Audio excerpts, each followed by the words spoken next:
Okay, hello. We are live. We're trying to be live on Instagram. There we go. Hello. We are live. Let me mute my. We're trying to be live on Instagram. There we go. Hello. We are live. I hear echo and feedback. We're trying to be live on Instagram. There we go. Hello. We are live. I hear echo and feedback. I'm trying to be live on Instagram. Can y'all hear me? We are live. Rhonda. Echo and feedback. We are live. Instagram. Can y'all hear me? We are live. Rhonda. Echo and feedback. You hear that feedback? I do.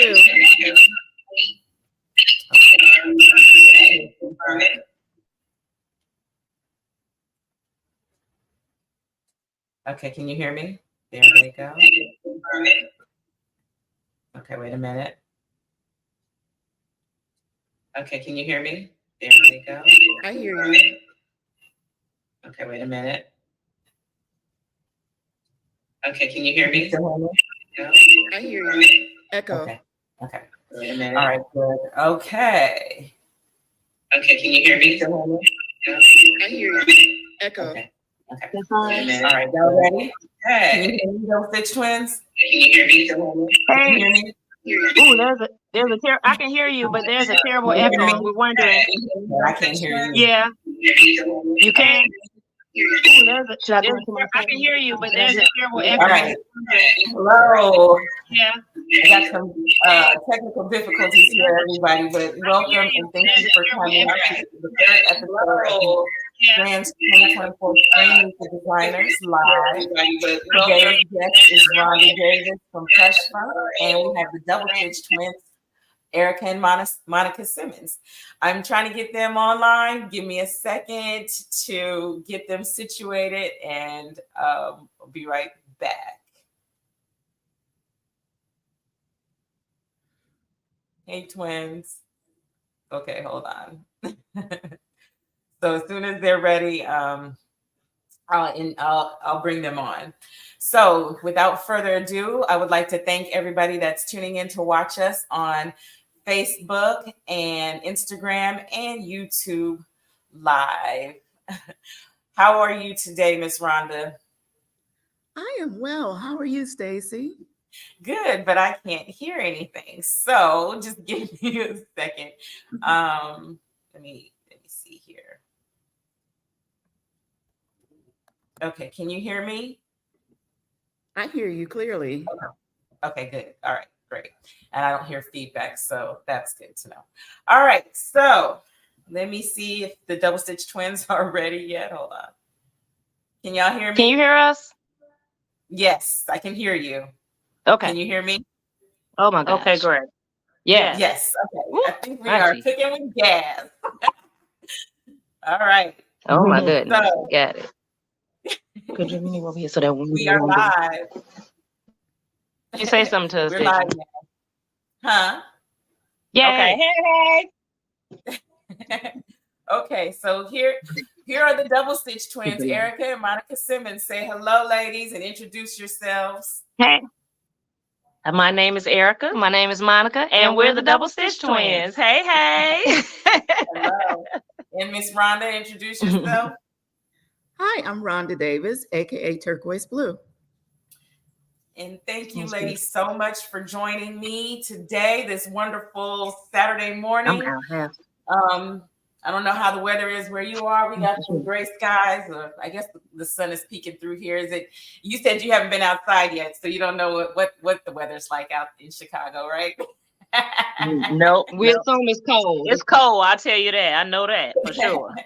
Of course, right? All right, ladies. So thank you guys again for joining me. Today, both of my guests are special guests. They both have been, well, all three, I should say, have been published in a variety of magazines. The Double Stitch Twins have their own books. And they are some of the celebrities to our crochet world. A lot of people follow the Double Stitch Twins, and you guys have a lot of fans in the crochet world. Like I showed you when we met in September, one of my very first fashion pieces was from a pattern that you guys published so many years ago. So you've been in the game a long time. We all have, and it's wonderful to have met you. And I'm just so excited that you are finally going to hit the Strands stage. And I've been trying to get at it for a while now. And so, yes, and Miss Rhonda, she has been published in a variety of crochet magazines with your patterns and whatnot. So I want you guys to talk about all of that too in today's interview. So again, welcome and thank you to my audience for watching us. We really appreciate it. So I'm going to go with the Miss Rhonda Davis, aka TurquoizBlue, is our vet to Strands. She's participated in 2 previous shows. Has it only been 2? Yeah, Rhonda? 2. Okay. 2019 and last year 2023. So all the questions we're going to shoot to her first, and then Double Stitch Twins, I will ask you the same questions as follow-up. And I would like to say Double Stitch Twins did participate in the Sweet Arbor Music Festival, which was our Strands 2023 fall event. And again, thank you for that, coming out for that. Thank you. So Miss Rhonda Davis, can you tell us a bit about yourself and what you do when you're not crocheting? Sure. I work professionally as a web designer. I manage a web team in the federal government communications, health area, security also. So that's my career. And when I'm not doing that, I like to do anything that is artistic. I love to do art studies. I love to draw. I like to paint. I like to do digital art, anything related to something creative. That's what I do when I'm not working. And Miss Rhonda is extremely creative, like just so impressive. I love her work. Very, very awesome work. And I love the way you use texture in your work, I guess I could say. It's really nice. Okay, Double Stitch Twins, tell us about yourself and who you are and what you do when you're not crocheting. Woo, that's a lot. I'm Erika again. I am for many years was a fitness instructor with different disciplines for children all the way to seniors in different places in Chicago, like park districts and stuff like that, and YMCAs and stuff like that, and private places. We both braid hair, and we've been doing that for over 30 years. Yeah. We both do vegan cooking demos. Yeah. So we do a lot of cooking shows where we just, be our regular self. So act the stupid cooking and stuff. That's it, right? A commercial print model. Oh yeah. So it's probably some more, but that's all I could think of right now. So yeah, but I like to bowl. Oh, Monica it likes to bowl. Yeah. But basically, we're artsy fartsy. So, and everything that we really love to do, we just try to incorporate it into our daily lives so that we can profit. So we can profit from it also, and to do it for fun. Yeah. Man, I have a health coach life. I can't wait to see this vegan salad cookbook, because the salads y'all be making are off the chain, and I need a little inspiration for salad world. So when is the book coming out? When? Girl, we're putting it in the atmosphere right now. It's in the atmosphere, and we're creating. And we're creating designs right now. We don't even know who to go to. We don't know who is going to publish this, if we're going to self-publish. You're talking about the food, right? Yeah, I'm talking about food. Oh, okay. Right. And who's going to publish it or what? But it's in the atmosphere, and we're just wrapping our minds around that we are going to do it. Yes, because the salad, I'm telling you, makes me want to jump through the screen. Like, can I have one? Yay! And that's funny. And that's funny because I want to be salads for people who don't like salads. Yes, that'd be good. Yeah, and because we didn't like that. Yeah. So they're healthy and pretty. That's the thing. Like you take your design style for crochet and add it to your salad making. All the Exactly. colors and just, it's really, yeah. Please get on that. I need some salad. Okay. We'll do it. Y'all can self-publish. You can have your own website. There's a variety of things you can do. So, Okay. And Rhonda can help us with our website. She busy. And I wanted to say that's what Rhonda and I have in common. We both are web designers and developers. Yes. Okay. So, maybe we can team up and help the Double Stitch twins out, Miss Rhonda. Yes, absolutely. Let's do it. Let's do it. We'll hook you up. Great. Yes. Thank you. All right. So, Miss Rhonda, who taught you how to crochet? My mother taught me to crochet when I was 4. I had to be kept busy. So I learned the basic chain stitch from her. And then eventually I was able to learn how to do single crochet. And I didn't understand counts or anything like that. I would just make like these mats of fabric or whatever. And then I would just take them and sew them and make my doll clothes out of them. So eventually I learned from watching over her shoulder, over my grandmother's shoulder. I'm a 4th generation crocheter. From my great-grandmother, my grandmother, my mother, me. So I learned that way. When I was old enough to, get books from the library and stuff like that, I was that kid going to the library, coming home with that big stack of books like this, taller than my head, books and magazines. So I would have like, back then, I'm a little bit older than you ladies. Back then, they still had magazines in the library from like the 1920s and stuff like that. So those really big old Vogue magazines that were almost like a poster size. So back then, you could still check them out from the library. I would check those suckers out. I would get all the latest. I would be in there waiting for the next issue of every fashion magazine to come out. So I was this kid, 10, 12 years old, walking home with all these books. And I would just like to be in my room by myself. I wasn't a kid that liked to be doing all, I was kind of like a nerdy kid. So I like to be in my room, reading my books and studying stuff like that. So that was my pre-education. Okay. All right. Excellent. I was a nerdy kid too. I like the library a lot as well. A whole lot. Okay. Double Stitch twins, who taught you how to crochet? We learned in 4th grade at school from Mrs. Pugh. She was our 4th grade teacher, and it was an after school program. She's still around, and yeah, we just love her because she took the time to show us new stitches, and we didn't have anyone in our family that crocheted. It was pretty foreign to everyone in our entire family. And we have 2 older sisters. But yeah, you want to say something? And so we noticed that we were really good at it because she would she would show us stitches while the rest of the class was still working on the chain. She kept coming to us to show us more stitches because we were advancing quickly. And so that's when we realized that we can do it. Obviously, we were 10, so the manual dexterity in our fingers was really connected to our brains where we can make what we wanted to make. And that was a good source, a very good source of self-esteem to see that you could show us something and we could do it. And then we just kept doing it. Yeah, that is. Have you reached out to her lately? I mean, have you seen her? We haven't seen her. We invited her to a few things over the years, but she was always kicking it on a cruise and stuff. I thought she was older when we were kids. And I'm like, she's still out there kicking it. But so yeah, we talked to her online. Yeah. Okay, well, that's good. Did she understand what an inspiration she was to you? Yes. I hope so. Yeah, we mentioned her in every single interview we ever did. Yes. So. Okay, that's nice. That's really nice. My grandmother taught me, and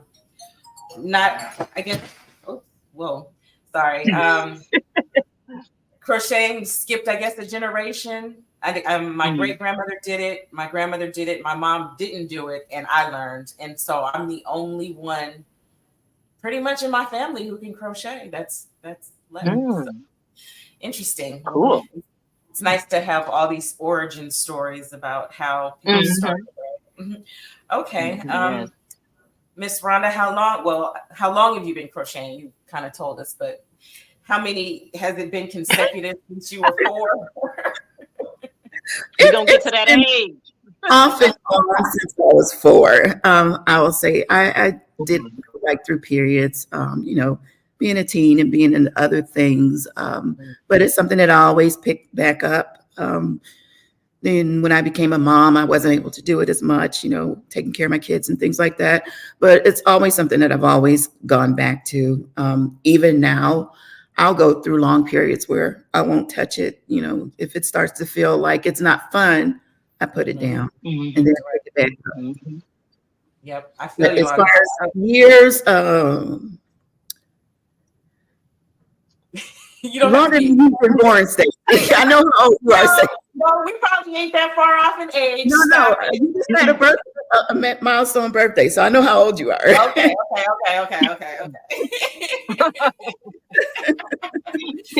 So, all right, fine. I'll give you that. All right. Same double stitch twins. Okay, so we learned in 4th grade, so we were 10. So we took a long hiatus. We did it here and there, did a hat here and there. We didn't really know if we had the ability to design at all.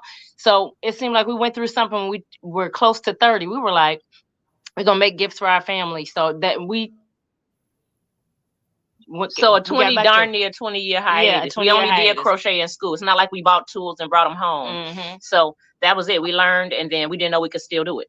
And then that's when we discovered we actually had the ability to design. When we were 30 and we would make things and we would show our hair clients and they would be like, "Oh, that's nice. How much is that?" We'd be like, "You a badass?" And it was like, yeah, have always been supporting us. And that's what really helped us in calling ourselves designers as opposed to crochet. We used to say, "I'm a crochet artist. I'm not going to disrespect designers by saying I'm a designer." And then we started, so it's been we had hiatuses after that too, here and there, just pieces, and then we'll come back. But when we did it at 30, we were actually on our way on a tour called the Apple Martini Tour. Oh yeah, the Apple Martini Tour had these twins. It was a promotion, an upscale liquor promotion, and so we would go to different cities and just. We was Appletini twins. I was Ayana and she was Aisha. Yes. Appletini was our last name. It was so goofy. But anyway, we did it and we looked at everything that the marketing company, I'll never forget, Windmark Concepts. Oh yeah. The marketing company did, and we patterned everything we did for Double Stitch Twins off of Appletini twins. Yeah. So the Appletini twins tour, it would be a tape. About the hiatus, so hurry up. Okay. So when we did that, we went full blown into it. You see that? Y'all see that? Okay. So we went full blown into it when we turned 30, and that's when we realized that we was designers. Yeah. Okay. Since she cut me off, I talk about the Appletini tour later. And you guys, Erika and Monica are a hoot to be around. I swear, we had a really good time. We were outside all day for 2 days, and we had a really good time. They are hilarious, very down to earth, and very personable people. So even with all the celebrity, they're cool to kick it with, I would say. Thank you. So you sound like me. I didn't really get going till I was about 30 as well. And Rhonda, unlike you, I didn't really start crocheting until I had kids. I was off doing whatever before all that. And so finally, when I got time to actually sit down because I had kids, I was able to crochet. So I would say I started off like about 30 as well. I learned when I was 4th and 5th grade, somewhere around there. And would do, like you said, a hat or a blanket or two for friends. But I didn't quite start designing until in my 30s. So same story as you. And it's amazing how fast 30 got to here. I mean, like, I don't even know where them 20 years went. Yeah. But we're here. So I get that life. I understand that wholeheartedly. All right. So Miss Rhonda, what inspired you to pursue crochet fashion design? And y'all both all of you have touched on that, but let's get into it a little more. I've always loved fashion. It's so funny when you were interviewing, I think her name, was it Angela? Stacey Angela. Mm-hmm. Yes. And she was talking about that TV show, FTV or whatever it was called, that used to come on. I used to stay up late at night and watch that. That thing used to come on like 1:00 in the morning. The lady that she was talking about that interviewed the designers. It's so funny that she brought that up. But yeah, I got a lot of inspiration because I loved fashion. And when I decided to do it, I've always got the crochet designer magazines with the patterns and things in there. And I just said, I can do that. And I did it. And the first design that I actually submitted was accepted. And then after that, it just kept coming one behind the other, one behind the other, one behind the other. And all of a sudden I had all of these designs in all of these magazines. They really liked my work. So I would just say what inspired me to do it was the thought that I love fashion combined with the thought that I believed that I could do it, and then followed up with the decision to do it and taking action. That's it. That's it, right? That's pretty much it. It's everything. Yeah, that's the formula. Yeah. Right, it is. A lot of people have the thought and they don't do the rest of it after that. So it really is. Okay. Same question, ladies. What inspired you to pursue crochet fashion design? I don't even know. Okay, so I think, when we started, we were getting so much support from, I'm gonna have to say, Black women were very supportive. And people would ask us to put our clothing in the fashion show. So it was very early on. Our girlfriend, God rest her soul, who was our publicist, Jada, she supported us. She was like, I'm going to come. She came to our house. She's like, we're having a meeting on this day. You're going to pay me this. I'm going to do this for you. We didn't feel like we had a choice or nothing. And she went to FIT and she was all into marketing of fashion and all that. And she was a Leo. Okay. Yeah. And so she was extremely supportive, and she would just, next thing you know, it was 2 minutes later, we were on news. I mean, we were on news, all the news outlets here in Chicago. It was like no choice, but we loved it, and it was very natural for us, and we went on ahead and embraced it because we were models, and we were kind of in that world a bit, so it was comfortable being backstage with a bunch of naked people. It was like not just the fashion, but also because we are dancers. We forgot to say that, but she does Zumba, but we were dancers, so we were accustomed to being backstage, changing clothes. That whole vibe with backstage and fashion show, that was very energizing for us, and it was fun. So that's all we were doing. It was like, we're gonna just make this, and we're gonna have fun. We're gonna do this. But I still felt like we was crochet artists. I didn't feel like we was designers. And we went to fashion shows, and people one by one kept coming up to us like, "Oh, I really love your work. Oh, this is great." And I looked at Monica. I was like, I think it's a candid camera up here, because these people are tricking us. Like literally, I didn't understand what they was talking about, because nobody was crocheting in the show. It was just in the shows that we were in. It was just us. So I just thought it was weird, and I was just like, "What are they talking about? Are we designers?" Yeah, and we had to go ahead, because I saw it like a performance. I was like, I didn't even want you to just wear the clothes and just be like, "Oh, she got on the cute dress." I want you to be like, "Who is that?" I didn't say it. I want her to walk in the room. So I kind of thought about the way things flowed, and then we started realizing the concept of a performance was really important to us inside of designing. But it took a minute for us to accept that we were designers, and then after we accepted it, that was it. Yeah, that was it. Okay. Yeah. Yes. It's funny how the mind works, and how we not denigrate, but we don't think of ourselves as great as other people tend to think of ourselves. It's really how odd that works. People always like to talk about we don't need validation, but sometimes we actually do, in order to motivate us and to even keep going. So that's good that you have that support in order to help you realize what you indeed are. I hear someone knocking at my door, unfortunately. Hold on. I'm gonna describe your niche market and who your pieces are made for, Rhonda. I don't feel like I have a niche or a target. I don't design for a specific type of person, I'll say. I look at what I make more like art, like the twins were saying.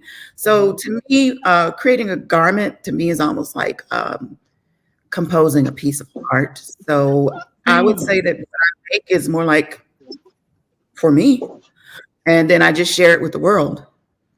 Mm-hmm. That's cool. That is cool. Do about this.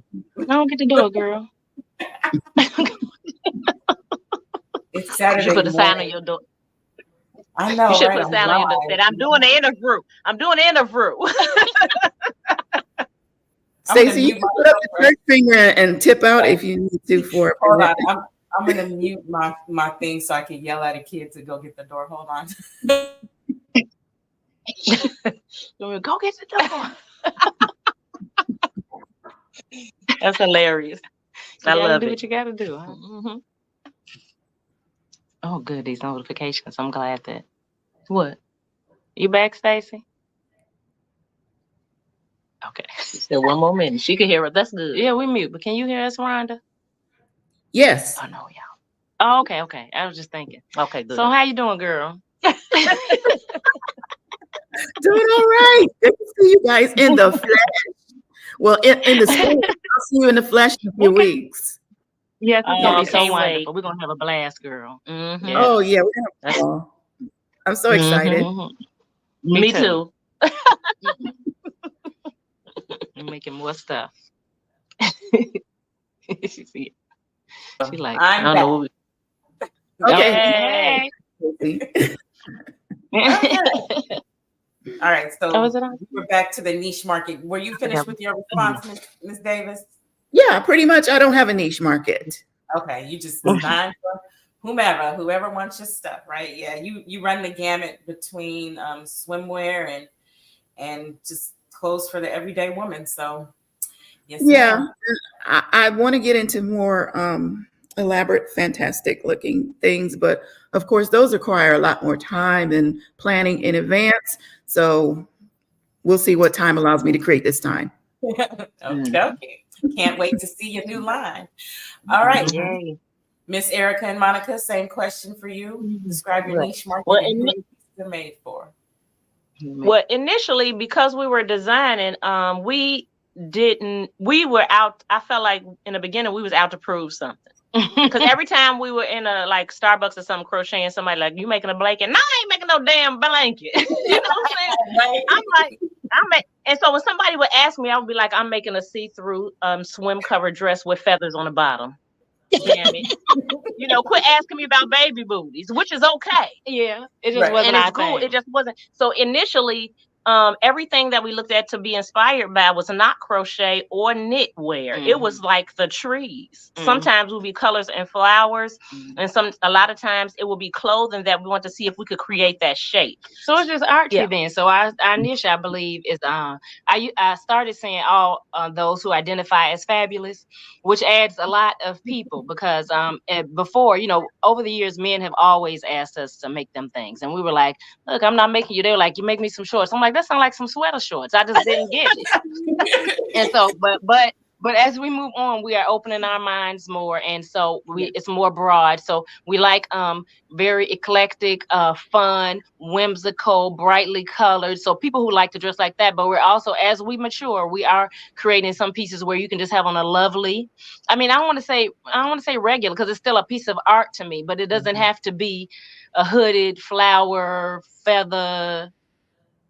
I mean, even when I made something for a dog, I put sequins on it. So it was like literally, I didn't know how to halter. If somebody asked me to make something black, I like it black, glitter, texture, like 50 different things in that black, just because.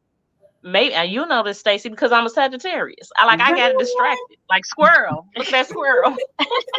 Yeah, so I feel like it's a lot. It's lots of people. It's all. But it was kind of flamboyant in the beginning. Yeah. But now we starting to be still more flamboyant. But we're just learning more stitches because literally for the first 10 years of our business, we just did the double crochet stitch. We just did different shapes. Yeah, I'm telling you. We just did different shapes, and I was like, this is literally a table cover. So who you think? And I'm just gonna put it on you.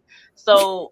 a lot of times we did relate more so to people that was like from other places, like Midwest. It was like, how do I wear this? Where do I wear it? What do I do? But whenever we meet somebody from New York or California, they wouldn't even ask us shit. Oh, can I curse? They wouldn't ask us nothing.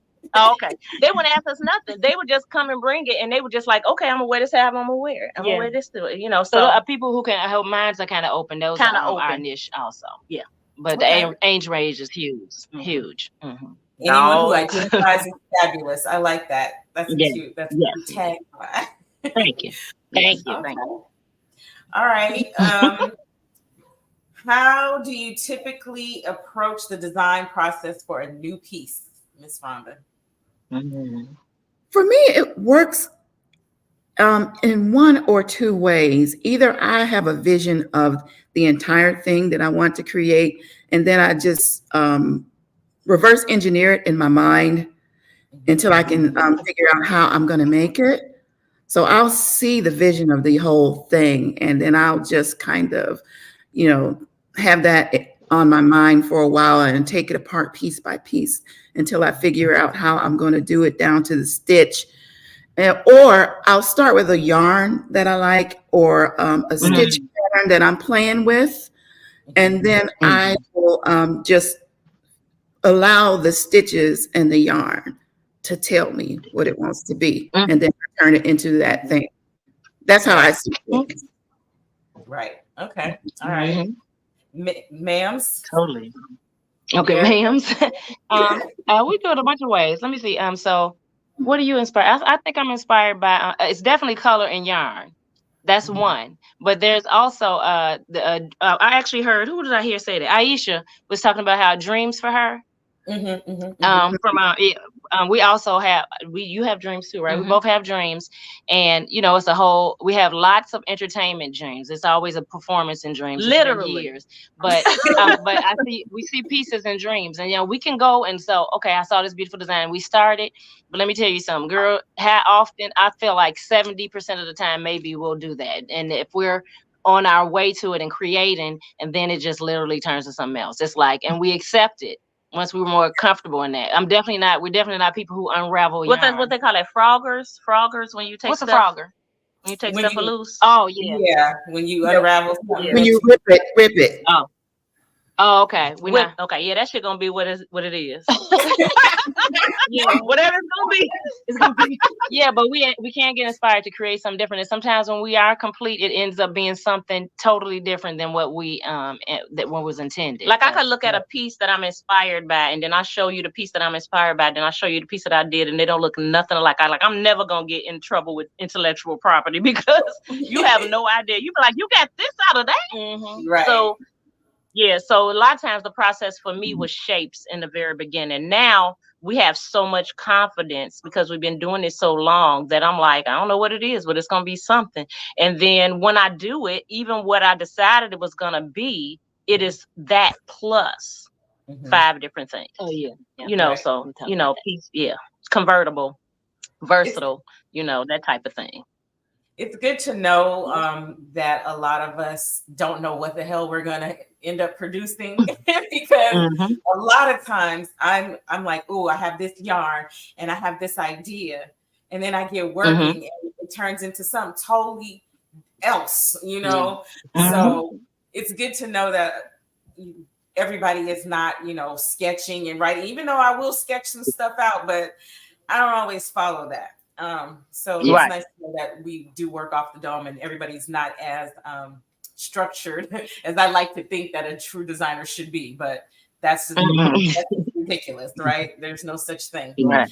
I'm a sketcher. Like Rhonda said, Rhonda, you sketch, but you still let the yarn and stuff tell you what it's going to be too. So it's like you use some structure, but you also seem to let your art just come out. Right. Oh yeah, it starts that way, and then I sketch to try to get the idea down on paper to actually, put my vision down there, so I can actually kind of have something to work from. But like you all, it creates itself. Yeah. Yeah. I have a book of graph paper that I'll sketch out some stuff. Like I can't draw really, but I can sketch out how I think I want something to be. Yeah. Mhm. It don't hardly ever turn out that way. Yeah. A lot of the time. But it's always fabulous. You're right. Always, always. Mhm. How do you choose the materials for your crochet projects, and what factors influence those decisions? Rhonda. For me, I like the natural fibers, of course, because they feel better on the skin. They work better on the skin. But I'm not a snob. I will use synthetic yarn if I feel that is what the design calls for, and if that's what will give me the results I want. So I'm not adverse to doing that. As far as I love silk. Silk yarn is probably my favorite. I love cottons, of course, and lightweight wools, heavier wools too. If I'm making something bulky, I don't make as many bulky things, but I like all yarn weights, but I tend to gravitate more toward the sport light weight yarns when I'm working. As far as color, I'm not really color first. I'm texture and structure first when I am creating my garments. So then that tends to influence the yarn that I'm going to choose. And then, of course, my style influences will also contribute to that too. I like ancient cultures. I love old movies, and I like time periods. I love the 60s, the 70s, and the 80s. So those definitely would be like my reference points, especially like the mid to late 70s, early 80s. I like, as opposed to the hippie culture, I liked the disco culture.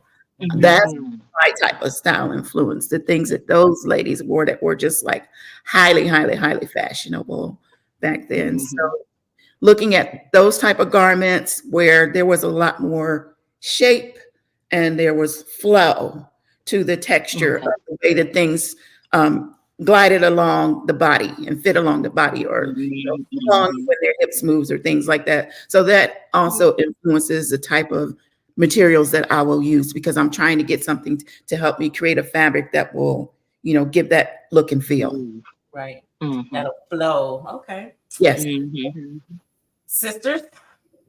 Hey, okay, like we love we started off using acrylic mostly, but as time goes on, we really enjoy cotton, really enjoy bamboo. Flow is extremely important. We are very comfortable with boho. I'm gonna say boho chic. So those yarns, I think I used a yarn one time that was like some banana something. I don't know what the heck it was, but I was open to it. I'm gonna have to find it. Yeah. And but we're still exploring, but I feel like the older we get and the more we all into trying to be socially responsible, I feel like we are moving more into natural yarns, more natural yarns. But we use acrylic and stuff too. It's just that we want to move more to that. And a lot of times, color was pretty important. I'm very highly influenced by color. If I see some color, I'm gonna figure out something to make with it. So for me, I like the fibers too, but I definitely love the really pretty colors and how they express themselves throughout a garment. Also, I can't stand sewing nothing down. So if it's just weaving in ends, I can't stand doing that. So if I could get 50 colors if I could tell y'all how many times somebody was purchasing an item and I looked at it and I was like, Erika, it would be a piece of yarn hanging. raggedy. But if I could find a yarn that got 50 colors and I don't got to weave in no ends, I'm good. Okay. I like silk too, though. I'm gonna say that. I like silk too. I like silk, but I'm gonna have to blend that with cut it with something lower price, but Oh, yeah. Wait, I like how you said cut it. Right. Cut it a little bit. Right. You got to supplement that with something else. You know, just like add some water to some soup, honey. That soup too salty, add some water. So for me, it's fiber first, because I am a natural. I only. You are so snobby. I know she not. She is. Yes, she is. She admits it. Yeah, I am yarn snobby. So it's always fiber first. Like this is bamboo, and I love. I love it. Like Yeah, me it too. gives such a good flow.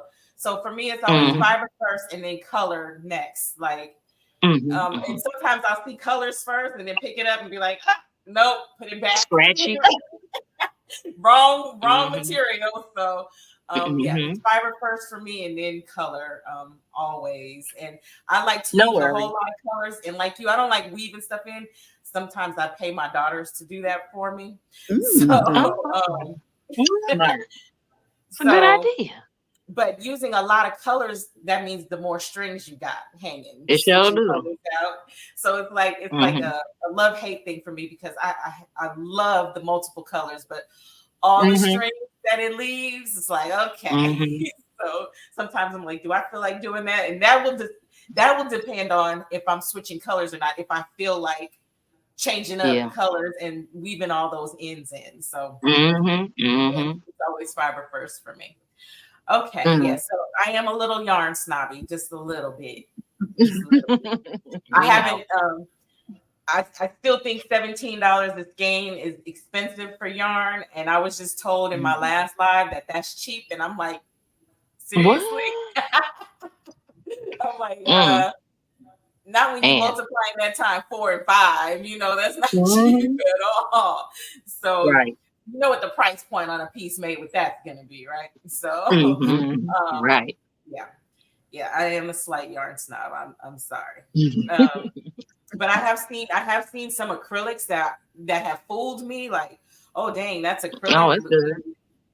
Some will look like cottons, but those are still usually higher end fibers anyway.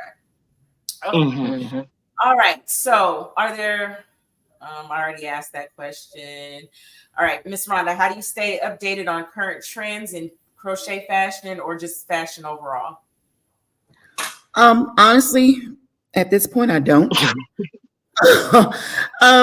I think growing up, I was really, really into it. I think now we are kind of in an age of information Oh, overload where, I had leftovers.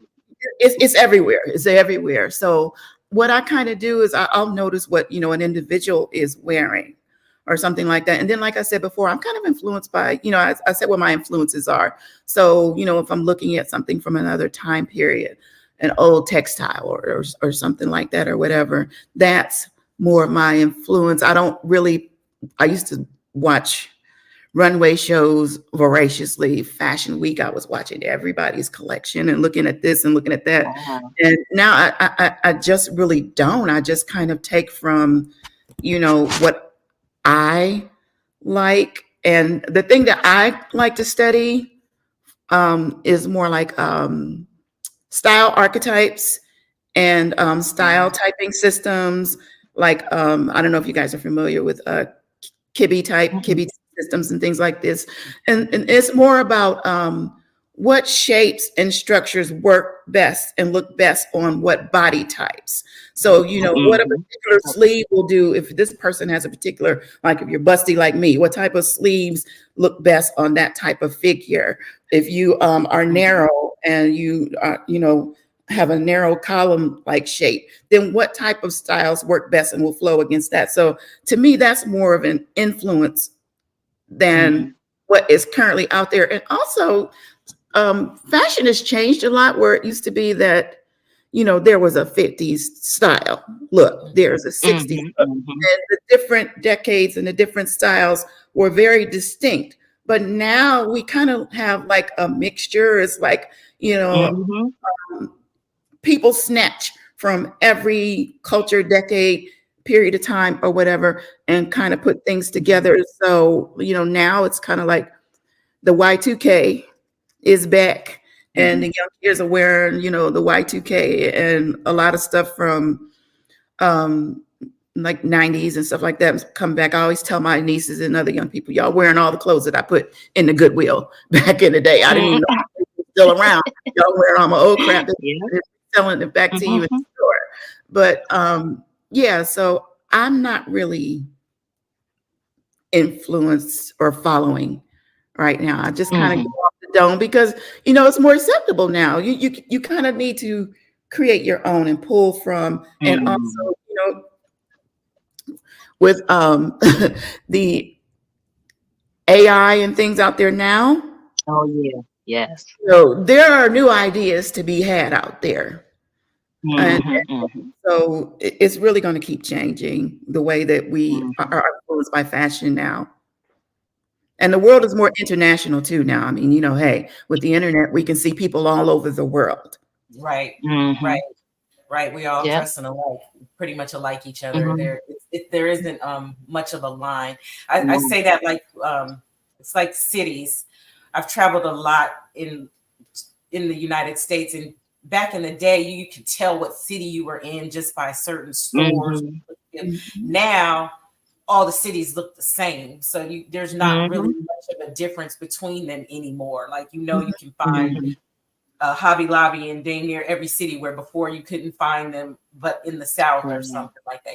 So yeah, I feel what you mean. Like everything is more. What's the word? Everything is more the same, more homogenous now. Okay, some questions for you ladies. How do you stay updated on current trends and fashion overall, or do you not? No, we have never. Oh, go ahead. But we have never studied the trends. I mean, we didn't believe that was our whole call, and it was like. But when I say we didn't study, that didn't mean we weren't influenced by it, because I'm sure we saw things here and there. But I do believe that now with social media and stuff, it's opened up a whole world. So I didn't know. I really didn't know if it was that or if it was that we were getting older as time went on. I was like, maybe everything looking just like you can just wear anything if you ask me, or was it because I was getting older? I didn't know.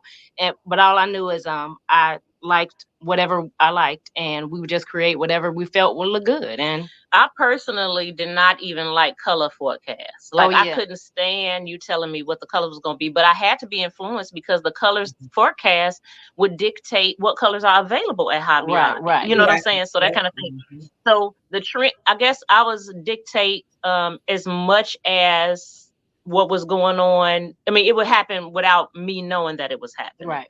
So if I would go to the store and be like, texture is in, I wouldn't go looking for texture. I thought yarn was texture, for me. So, so that basically we didn't do any kind of organized following of the trends. And that was the same concept of us crocheting in the first place at a time when nobody we knew were crocheting. So, and then it was the same concept of somebody making a certain thing like blankets and booties. And we're like, well, I'm going to make a see-through dress, So it's always been kind of like your own type of thing. So it's a normal thing to basically not pay attention to that kind of stuff and just do whatever you are influenced by, because it's going to be special and it's going to be unique based on your own point of view. Yeah. I'm the anti-trend lady. I can't stand trendy stuff at all whatsoever. Like if everybody you doing made it, no bucket hat? Girl, bye. You didn't make a bucket hat? Nope. That's the more that that's the Y2K. The minute that's what that is. The minute everybody else start doing something, I'm absolutely not going to do that. Yeah, that's rough. Yeah, on purpose. They can make some cute ones. Them youngsters make some cute little hats. They do, and so I'll just let them do that. Okay. All them ruffles all day. They take all day. Yeah. Oh, the ruffle hat. Yes. Yeah, they can have that. I love them. It's beautiful though. I like it. I love them. I love them because it's a certain. I mean, people that do trends, it's still nice. I like it. I said they can have that. I think getting older has something to do with it too. Yeah, some of these trends, I'm on like my third, fourth round with some of these things. They've come around 3 or 4 times. Yeah. My mom wore it. I wore it. My grandmother wore it. My kids wore it. My grandkids are wearing it now. It's like, okay, coming back around again. Right, like that ain't new. Like, yeah, my oldest is about to be 20, and she thinks that sometimes she comes with new stuff. I'm like, but I wore that already, like back in the day. That's something. Right. What's crazy is that we're at the age where we can actually say that. But Okay, ladies. Yeah. Have you introduced any innovative techniques or features in your designs, Rhonda? I would say yes. Well, the piece that I had in the show in Strands before, I like to experiment with things. So, the top that I had with the mirrors, actually Yeah, I was gonna crocheted bring in that up. there. So I had, Ooh. that is a technique that I like. And then I also like to take basic stitches and figure out ways to get them to make shapes and angles that they don't normally do. And then I also have a lot of finishing techniques that I've come up with that, make things look seamless. You can't tell that they're pieced together, and ways for weaving and ends, things that y'all said y'all don't like to do. I like to do that, and have kind of worked on ways of making things look more finished and more professional so that you can charge more for your work. Right. Yeah, she has this mirror technique that she ain't giving up the goods on, y'all. So Okay. I ain't mad at you. I'm not mad. I ain't either. Yes, but I ain't giving it away for free. Right. Yeah, exactly. That's gonna have to be a class. But yeah, I wish I could pull it up bigger. But yeah, those mirrors were really. That's so cool. I don't think. Yes. I'm gonna look at it. Yeah. So I'm gonna go look. Here's some of her work down here. Check out fiberartsfashion.com to check out the work for these designers. Some of their pictures are posted. Okay, so ladies, same question to you. Oh yeah. Have you What you think? innovative techniques? I mean, I feel like everything that I think. What? No, go ahead. I think that everything was. I think that when I look at it, I mean, we used to call it a remix when we crocheted onto the sleeves, but I mean, I don't feel like I don't feel like we invented it. We didn't find anybody that did the remix technique where you add on to denim or you add on to leather or you add on to another already made piece. But it was innovative for us because let me tell you, first time I tried to do a remix, I literally tried to glue a sleeve onto a t-shirt. Yeah, that was crazy. It was so stupid. See, but we got YouTube and all in that, so we you got that now. But when I tried to do it, I was like, "This not working out." So then, when we came up with the technique to sew it on, that was one thing. But to me, what is a little bit more innovative is actually after the piece is made, we actually make a piece with a slight idea in mind, and then figure out 30 ways to wear it. Yeah. So it's the versatility That's for our us. claim to And the fame. versatility is not so much about wearing it a different way, but it being more of a possibility for more people. So, one thing back in the day that you can say is that most people want it to seem symmetrical. Oh, yeah. You could say that now, but really, it changes as time goes on. Like nobody want to be straight up and down. Everybody don't want to be curvy, even though that's a trending figure at this time. But we would imagine that people wanted to at least seem somewhat even, in which case you could have certain garments that show you, maybe elongate you if you're a little shorter, or maybe cut off half if you feel like you're too hippie, or maybe, you know what I'm saying? So different things. So it's more about the So I think it's after we design it. So the innovative part is drinking some coffee and then trying to figure out 30 ways to wear this one piece. Okay, so like the thing around your neck, Monica, what's around your neck? Like, yes, that's a chain vest. This is a vest. It's a chain vest. Right, I know. I'm gonna go off screen. Y'all can talk, and I'm gonna come back with it a different way. But look, but what she has on her neck is the same as this. Right. So it's to the me, same that's thing. I have this on. That's innovative. You did, yeah. Like I don't see that at all. The way you guys. Thank you. What do you call that? Just a chain. This is chain vest. We call it the chain vest, which is where it started. But then it could be a swim cover. Then it could be a hip thing, like I have it on, just to add some color because I don't have on enough colors. You don't have on enough colors. But yeah, this is the same thing. So this is, if you can see it, I'm wearing this as a vest. If I don't want to turn around. Y'all don't need to see all of it.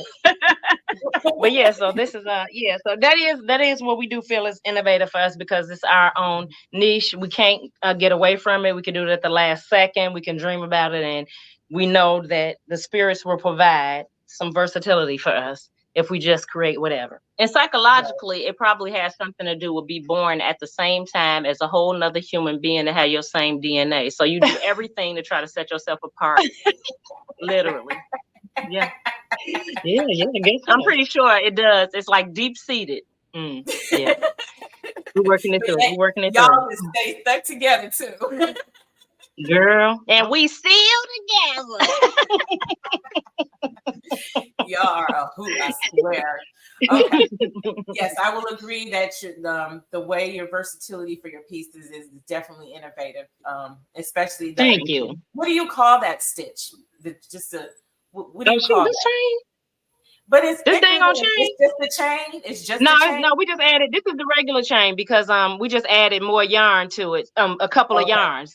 You know, like you like to thicken them up with a couple. Like but I have a chain too, but it's a fuzzy yarn. But we have been doing that cord stitch. That cord. We have been doing a cord stitch. The I cord. The I I cord. haven't learned that one yet. Girl, so easy. She does it in crochet, but I do it in knit. Right. So I use circular needles, knit needles to make an I cord, and she uses a crochet hook to make an I cord. Yeah. I was talking about you knitters in the last live I was on. What you say? Nothing. You have to go watch it. I watched it. I didn't even. Wait, what you say? Because I watched both the No, I was just watched both of them. The one I had today. I had a live earlier this morning before this one. Oh, okay. I didn't see that. Yeah. Okay. So yeah, with Laverne Benton of Saturday Morning Shenanigans. Anyway, I just have a preference for hookers. That's all. Hookers unite. Yep. All right. Okay. So, what are some challenges you face as a crochet, Rhonda? At first I was like, I don't have any challenges, but then I went back and revisited this because I was like, no, there have been some challenges along the way. So I would say theft of ideas and techniques has definitely been a challenge to deal with. Rejection is another one. People not being able to see my vision or feeling that, it's not something that could be marketable or appealing to the masses, aka middle America. So I've dealt with that. And then one of the other big ones has been gatekeeping, getting access to, entryways into the fashion world, whether it's shows, connecting with other designers or whatever, being blocked from quote unquote exclusive groups or clubs. Yep. Valid, very, very valid. Yeah, that gatekeeping is something else. And then the fact that I know for me, I've approached people on different things and they're like, well, that's not a big deal. Like crocheting is not a big deal. It's like, but it actually is. And especially the fact that we are all Black women crocheters, that's even a big deal too. And the fact that we're bringing back something that would be considered a dead art or just a old people art, and we flipped it is a big deal. So I've definitely had that those challenges with people. That was another one, Stacey, for me too, getting people to understand the value. Yes. Because there ain't no crochet machine. Right. And we are machines. Right. We are the machines. Yes, indeed. Yes. Okay, so Erika and Monica, what are some challenges you face? What you think? Yeah, she the oldest twin, if y'all can't tell. 1 minute, y'all. Literally. About 1 minute, yeah. She old hag. So for us, we kind of almost, it was in our own little bubble. Even when we did fashion shows that we didn't want to do, and we'd be like, this is stupid. Everybody's walking around hungry, wearing black. And we would be like, this is stupid, but we having fun because we just tripping and talking and just doing whatever we're going to do. But as far as challenges, I think one of the challenges that we met that was rough for us to understand is when we worked with Red Heart Yarn, and they wanted to use us a little bit. Of course, I want you to use me, but I just want to get paid to get used. So we got paid, and we kept on renegotiating different things because we was the models, we was the designers, we was the spokespersons. So we did everything just like we did with what I told you about the Apple Martini tour. So when we realized that it was people out there that was really like they almost, to be honest, act like they was like getting these two young, which we was older than they thought, young Black kids out of the hood to take us around the world, and that we should be grateful, and try to do something that was really kind of predatory. That was rough, because I didn't realize how rough it was until after I realized there were certain things we wouldn't do anymore because of that experience. And then once you realize that you had the fear of that happening again, then you realize you could overcome that fear, and then you realize you don't have to deal with that. But with us, we were always happy, always doing things. We had an attorney that helped us. And we were really, like, as my daughters say, toxic positivity. So because, she's 28, you know how them kids be. So with that was a big obstacle that I didn't know had existed, because we literally fall ass backwards into some sort of celebrity, some sort of interview, some sort of thing. And we was just used to that. And then when we worked with a yarn company and they treated us a certain way, we couldn't believe it. And as one of my best friends told us one day, she was like, "Everybody don't like you, Erika." I said, "Yes, they do." She said, "Everybody don't like you." I said, "Who?" And she was like, "Well," I was like, "See, I don't know them." I don't know the person that don't like me, because they don't even exist. So when she told me that, I realized that was my point of view. So when somebody outright was like, "What makes you think you are worth?" And this is what they told us. "What makes you think you are worth paying more for blah, blah, blah, whatever it is?" And I was like, my grandmama told me I was famous. I don't know what you're doing, Yeah. So that was a challenge. It's like coming out of the house finally and not realizing, because you're in a house all this time, years and years, with women who support you constantly. And when you get out in the world and someone looks at you like, "Well, why should and you I'm gonna be do it?" honest, it's an older white male. Yeah. What makes you think you worth it? Like, go ask my mama. Go ask my grandma. Yeah. Go ask everybody. We weren't accustomed to it. And then we're together all the time. So we're always bouncing positivity off of each other. It's like, yeah, this is crochet. Yes. We heard somebody one time was like, so that was a big they were like, "It's a market for crochet." We was like, "We're gonna make a market." That was when we were younger and feisty. I'm a little more settled. But it's like, that was a bit of a challenge, because you have to see these things to know that it's out there. You just don't know. You just at home with a bunch of people that's supporting you all the time, and these slight adversities teach you, okay, I'm gonna get back in it. Because we left for a minute. We was like, "Oh no, I'm gonna go home and just do my sister's hairs," and we did hair. Years and years, I'll crochet here and there. And then I was like, you know what? I'm not gonna let these people stop me from doing something I really love to do, because I was shocked. I'm talking about my stomach was hurting. Do you hear me? Physically. I was like, what is this thing called non-support? What are you doing? Seriously. Man, non-support.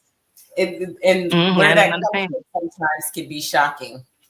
The non-support. I know that, right? Okay. We are here at an hour, and I don't want to keep the world. No, we don't went over. I know, but that's okay. I have a few more questions though. What advice would you give to other aspiring crochet designers who are just getting started or want to learn, Rhonda? For anybody that wants to learn, this is definitely the right time. This is the time, because the gatekeepers have left the building, and you have access to whatever you need, because we're everything is available online, even if you don't live near where you can get access to crochet books or a crochet group, or an instructor. You're having difficulty learning, whatever you need, you can find online between YouTube University, Google, and Amazon. You can find what you need. Also, are more accessible. It's easy. When I started, people didn't have no emails. People didn't have websites. None of that. If you wanted information, you really had to read something in the back of a newspaper, or you needed to find an ad in the back of the magazine, and you had to travel to go to either see a person, or we wrote letters. Okay. Write a letter and wait to get a response. When I first submitted crochet designs, I had to submit crochet submissions by mail. So basically, writing up a proposal, doing a sketch, creating a little sample of the swatch of the stitch pattern or whatever, and put that all together in a package, send it off to an editor, Oh and my then God. pray. So now is the perfect time. The other advice that I have, I'm gonna be quick about this. Go for it, go for it, go for it. But don't give away all your secrets. Also, learn the basics and then find a way to become unique. Yes, absolutely. I concur wholeheartedly with that. Great advice. Yeah. Erika and Monica? What you got to say? I would just say just do it, pretty much. Do whatever you feel, I think 2 days before we got our first publisher, Monica said, I want to write patterns. And I was like, no. And she kept on saying, I want to write patterns. And I was like, no, because when she say I want to write patterns, that means she want me to write patterns. So I was like, no, I ain't learning nothing else. I don't want to learn. I'm not going back to school. I'm not learning. So in 2 days after that, we got approached by Interweave Press. And that was just a sign. So it's really like, just do it. Trust your intuition. Follow it. It's not going to steer you wrong. Even if what you do, you don't believe is a success, it's really a stepping stone. It's a learning tool, and it's a process. It's like follow your heart. You have to listen to yourself. But you have to listen for real. That's you. That's not the devil telling you to crochet. That's Jesus. Right. Go ahead and crochet. I'm just saying. Yeah. So just do it, and don't be afraid, because the worst thing is regretting that you didn't do what you wanted to do or what you feel like was coming out of you. And then no matter what, it's going to be unique. No matter what, it's just put you into it, and it's going to be uniquely you. Right. Yes, it will be. Yep. So Strands inspires people to be unique. Be you. Yeah. Okay, great advice, ladies. Is there anything that you learned along the way that you wished you knew at the beginning, Rhonda? Oh, that's a good question. I need to go. I don't know if it's specifically related to crochet, but I think it still applies. And for me, that is that universe is unlimited. Okay.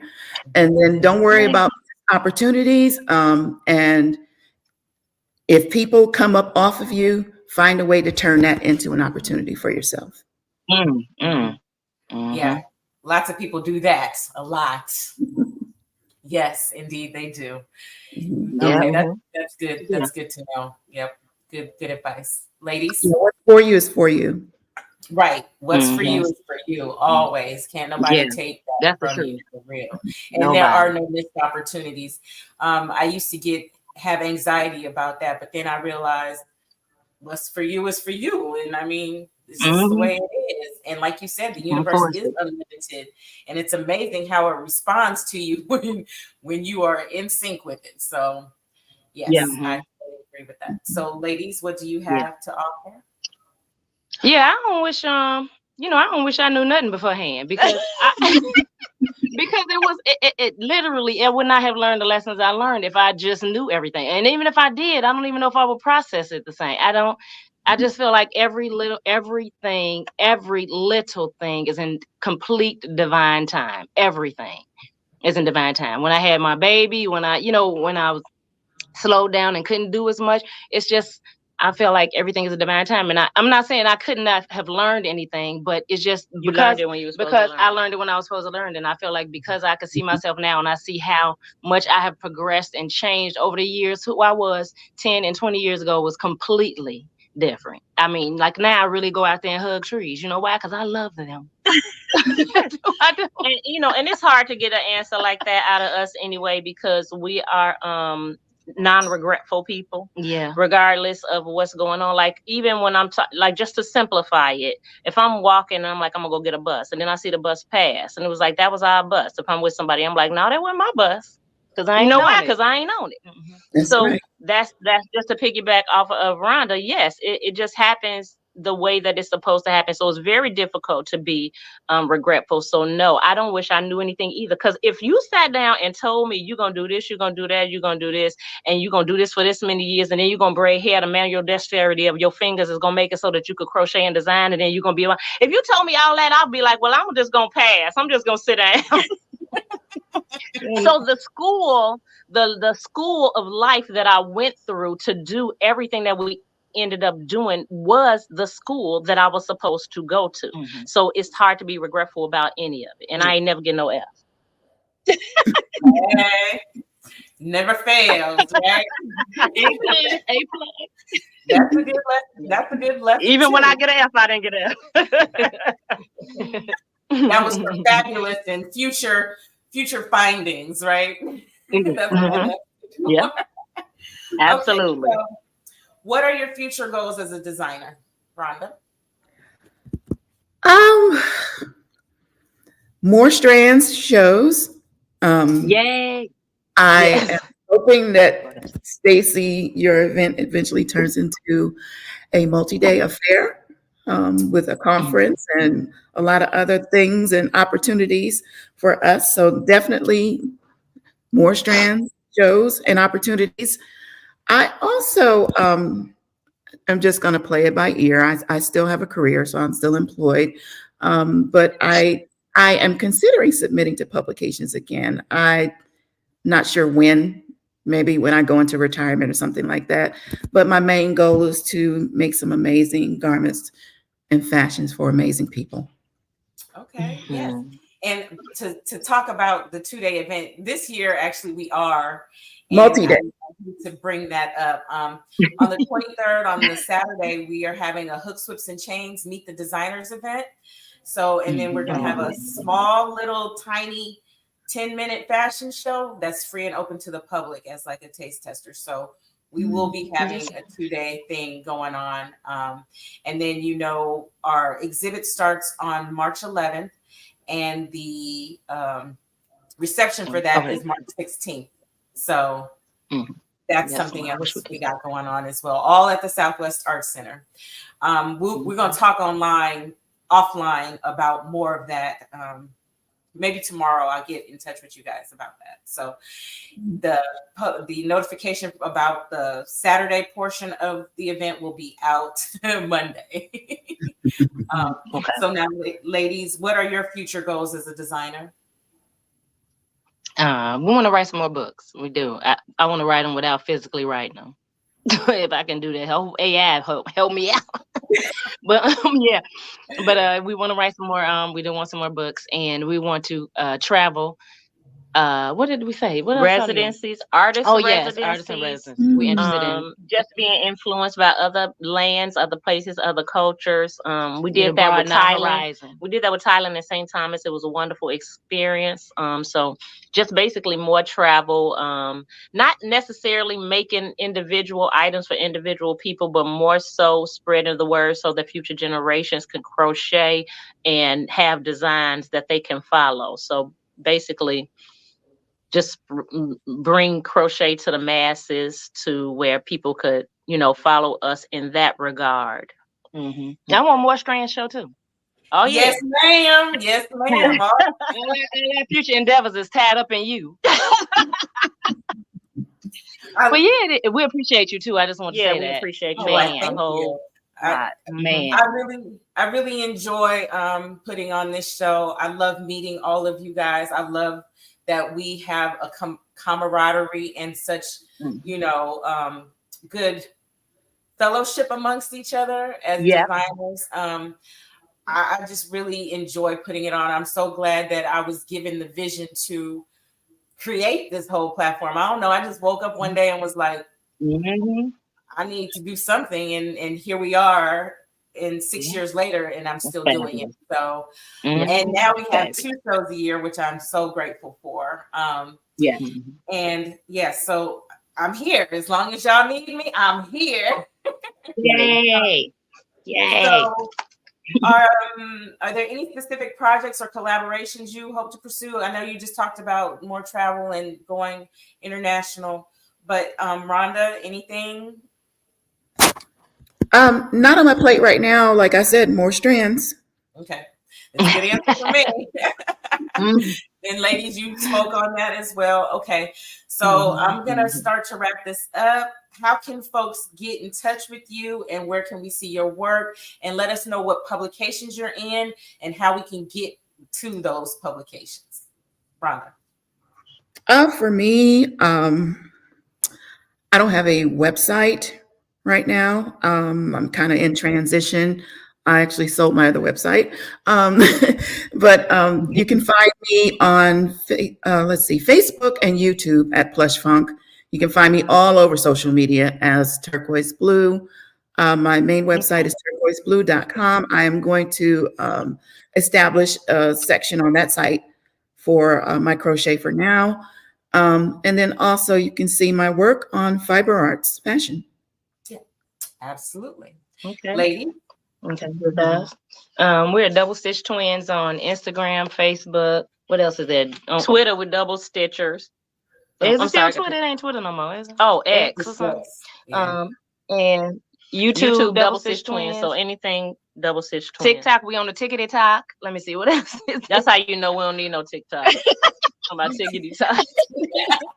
And then we have Etsy, doublestitchtwins.etsy.com for a few patterns and our designs. Yeah, we're selling the designs that we make when we create a pattern, and then the actual patterns are on doublestitchtwins.etsy.com. Yeah.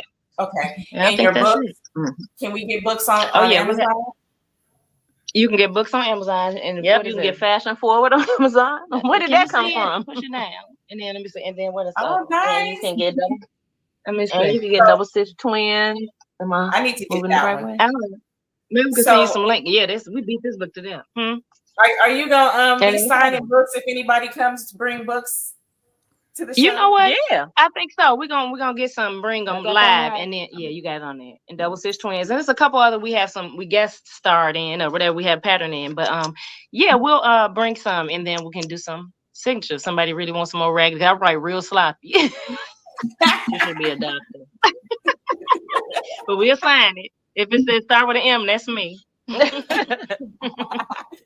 right, ladies, I really appreciate you guys all for, again, participating in Strands and for your time this morning. The Double Stitch Twins are out in Chicago, so they're an hour behind us. And if you're ever in the Chicago area, don't you guys do something at the pier or have some kind of pop-ups? We had something. Which one is it? The High Park Handmade was one thing that we did where we sold. Yes. And we'll post it when and if we do it. Yes. And then it's some other things we're trying to do right now in the works for a Navy Pier, actually. And they have some artist things going on. I'm putting that in the universe because we're really looking forward to being live and doing interactive crochet workshops. Okay. Yeah. All right. So we'll keep you updated with that.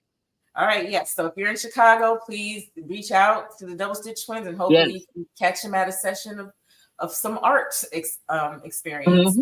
And then Rhonda is here with me in ATL in the ATL Metro, we should say.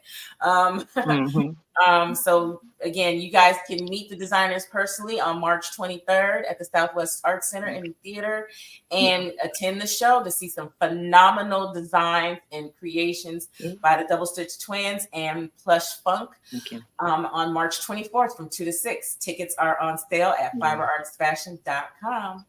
So again, thank you, ladies. Have a great day. Thank you, Stacey. Nice to meet you, Rhonda. Yes, nice to meet you, Rhonda. Yes, can't wait. And we will see you guys in person on the 22nd, right? You'll be in on Thursday or Friday. All right. Again, thank you to all the people who came to watch our live and those who are watching a recording. So again, thank you, ladies. Love you. Thank you. You're welcome. And happy birthday. Bye, guys. See you later. Take care.